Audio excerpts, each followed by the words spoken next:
Hi everyone, my name is Elijah Storga Garcia, and I'll be talking about Module 2, Talk About Theory.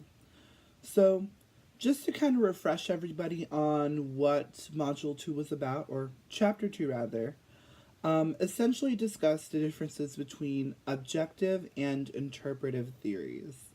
So, basically, if we reference the book, what it says is an objective approach is the assumption that truth is singular and accessible through unbiased sensory observation, committed to uncovering cause and effect relationships.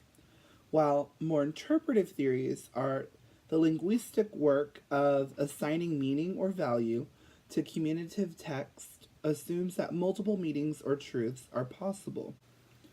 I want to use the knowledge from the Chapter 2 module to kind of apply that to maybe something a couple of people can understand or relate to.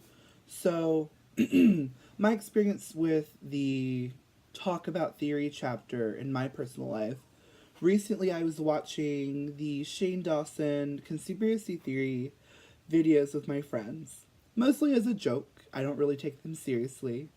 But when I was watching the second part to his documentary series, he was talking about a theory in particular, the Chuck E. Cheese pizza theory.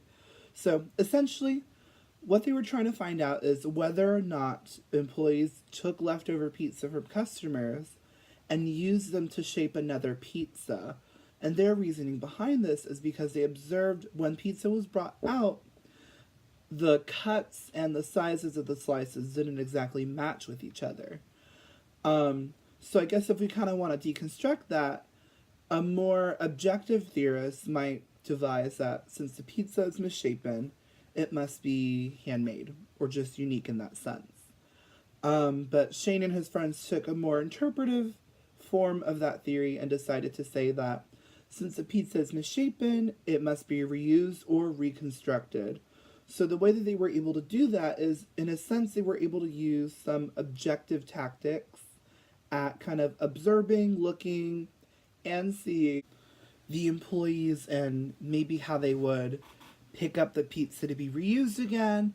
And they even had more of an interpretive way of kind of finding out by directly interviewing a employee of Chuck E. Cheese and seeing what they had to say about the matter themselves.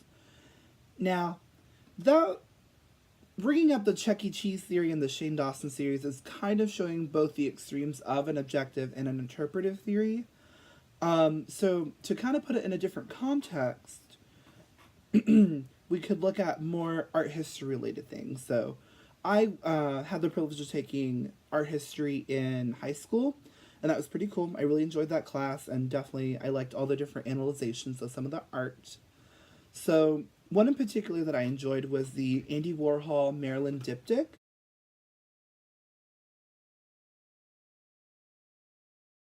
which is a really colorful picture of copies of the same Marilyn portrait on the left side, and then a black and white version of it on the right side.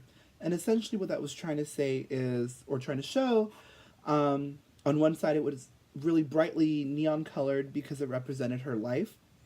On the darker side, it represents the death of Marilyn Monroe. But if we go even deeper, it even references her more alive self, and the other side maybe more so the immortalization of her as an icon. And we can kind of see this in references to a specific painting where Virgin Mary is on one side and the crucifixion of Christ is on the other side. And when connecting that to this painting, it shows the parallels of her immortalization and Christ's immortalization. So basically the reason why I think it's important is because knowing the difference between objective and interpretive provides context to the theories that you're looking at.